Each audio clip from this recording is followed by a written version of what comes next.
Hello and welcome. My name is Michael and I'll be presenting my poster on a population-based cohort study of infertility treatment, multiple gestations, and multifetal reductions.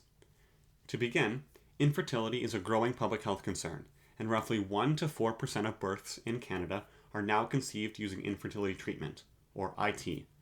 IT has been shown to result in higher rates of multiple pregnancies, which are associated with several adverse outcomes. Therefore, additional research is needed to evaluate the risk of multiple pregnancies from IT use.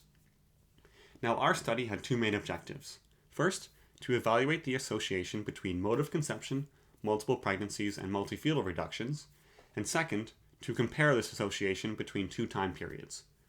Our hypothesis is that the rate of multiple pregnancies and multifetal reductions will be higher in women who undergo IT compared to those who conceive spontaneously, and that the rate of multiple pregnancies will increase by the degree of IT invasiveness.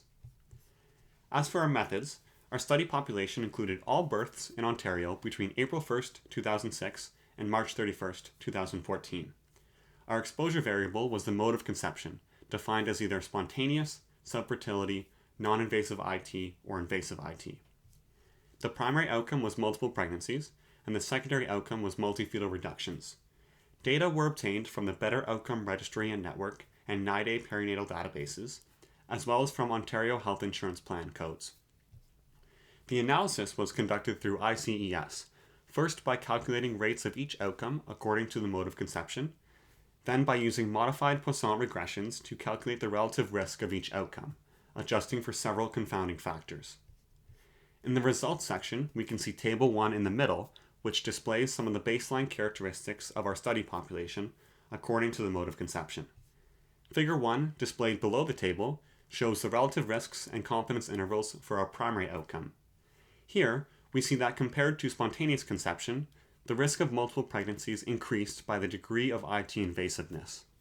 Additionally, pregnancies conceived between the 2011 to 2014 era had a lower risk of multiple pregnancy compared to 2005 to 2010, after adjustment for confounders.